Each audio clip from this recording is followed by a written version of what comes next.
This is my first mouse. I don't really know what to expect, but I kinda know what to expect. Hey, welcome back to UDC channel. This is Jay. The surface kinda looks ceramic, just like I imagined it would be. I know this is so last year. I think this P25 V2 was announced last year and had been reviewed quite a lot. I had been intrigued by micro arc oxidation since sometime last year. I saw several brands release them. I think Menker and AceBeam are one of the first, and later on Convoys and others. I haven't tried making my own mouse. If you've been following my channel, you probably know that I'm into premium metals and not really interested in aluminum.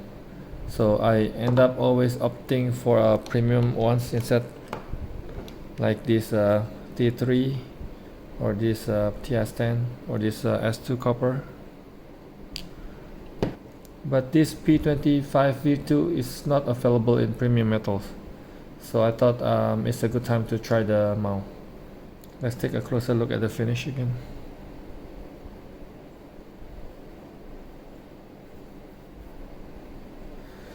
Everything is unaligned, kinda drives me crazy. I think this should be aligned with this. Yeah, I think this should be aligned to the middle, and with this. If you can't make it align, probably a good idea to choose a design that hides this issue better. Oh well, anyways, this is just an aesthetic and does not affect the performance at all. And Cyansky is not the only one with this issue. As you can see, this FC12 also have the same issue. But I thought I mentioned it because it might bother some people. This opens up from the tail and the head. The body is also seem removable, but probably Loctite or something. Even though this is long, the body is not really too thick for a 21700 light. Not much thicker than 18650.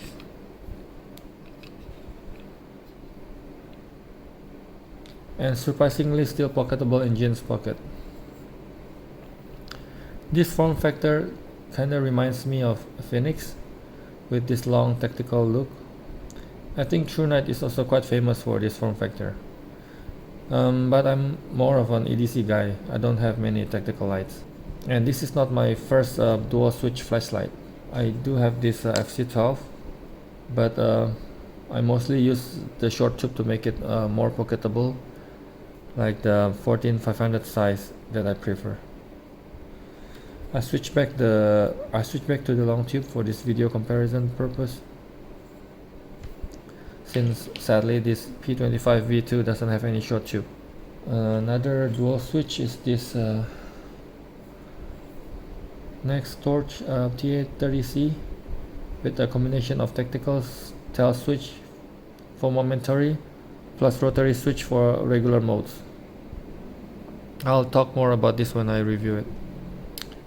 I also have this OLED Warriors with a dual switch, but they are both using electronic switches, which means they can use the side switch to turn on the light as well, and not depend on the tail switch to make the connection. But that also means you need electronic lockout mode to prevent accidental activation.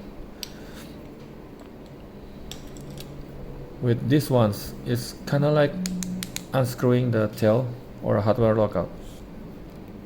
This rotary kinda using similar mechanism, tail mechanical switch plus a magnetic rotary side electronic switch.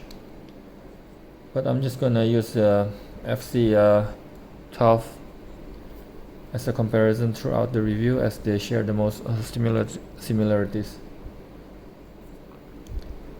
They're both using the same shortcut for moonlight by holding the side switch while clicking the tail switch. But the difference is that the moonlight is memorized on this P25 V2. You don't have to keep doing the same combination every time, which I prefer. It's really smart where it memorizes but gets skipped in the rotation. So it's moonlight, low, medium, high, turbo, then back to low instead of moonlight. And the moonlight is not really a true moonlight at 5 lumen, but for an outdoor light this is probably much useful than the sublumen mode. The spacing is also quite nice. Both also have battery indicator on the side electronic switch. This one is metal though, again, which I prefer instead of this rubber. I do wish that the tail switch is also metal, maybe with a same or similar circle design. I think it would look cool and dope. Or maybe for consideration for the next version 3. I like the FC12 though. The reflector seems shorter, and it's using orange peel refractor.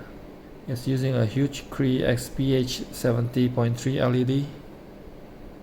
As a result, it's more floody than throwy. You can really tell the hotspot difference. I think they changed it from a tactical to an outdoor light. Well, it still says tactical on the box, but they changed it on the website, which is more suitable, although they still offer tactical accessories. As a tactical, this UI would suck. There's no shortcut to turbo, there's no shortcut to strobe. You have to turn on the light, then hold the side switch. I'm glad that the strobe is hidden though, because as you may be able to tell from the channel name, I'm not really a tactical guy nor an outdoor person. Although I like to, but I don't spend a lot of outdoor activities. This is not bad as an EDC light though. Actually, I don't really like or have a need for throwy light with a tight beam shot like this, but they sure are fun. It's almost like playing with laser. But beam pattern like this with a smooth transition to spill is more useful, at least for me.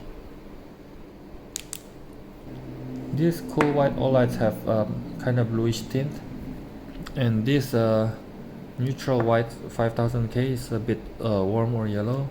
This is probably somewhere in between, maybe more towards the cool white. It doesn't state anywhere, but I think it's just a little bit lower than the 6500K, maybe 6000K. No visible PWM, both visually and on camera, which is good. We'll see the result in the beam shot later on.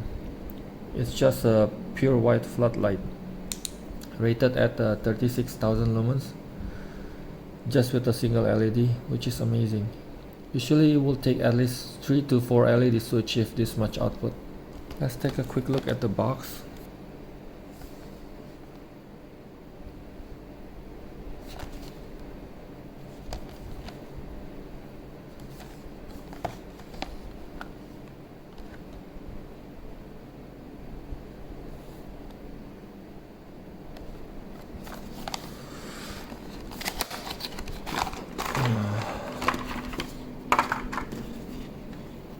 Never really use this. Don't really like using clip, especially for bigger lights like this. So I use a glow-in-the-dark rubber band instead to improve the grip a bit. I wish it glows brighter though. And I wish it came with a stainless steel bezel, either granulated like this ones, or even just a plain one like this. Came with a 5000 mAh battery with a built-in USB Type-C charging. Let's try if it works with another 21700 battery. This is way shorter. Oh, first let's see the inside.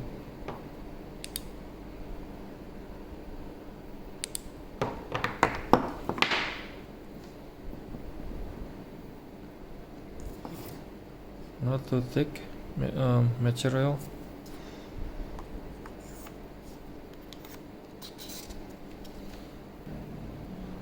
Let's see, it does work.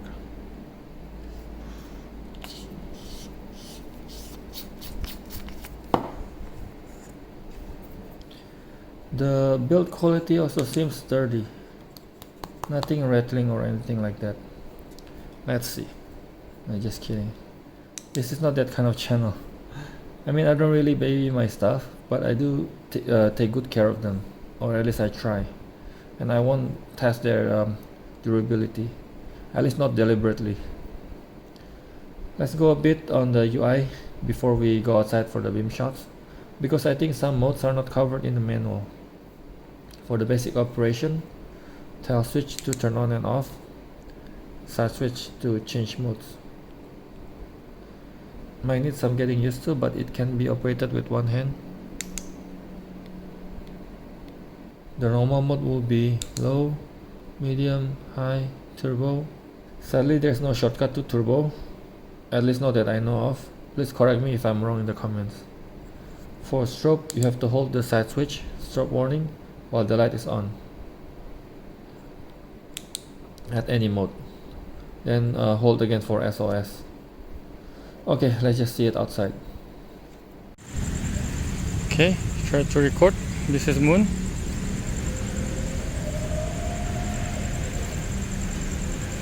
Low, medium, high, turbo.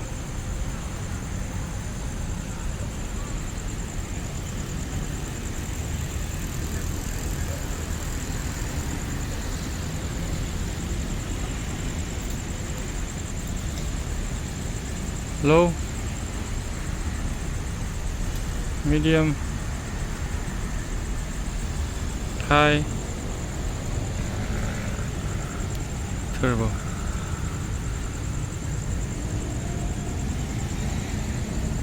Off.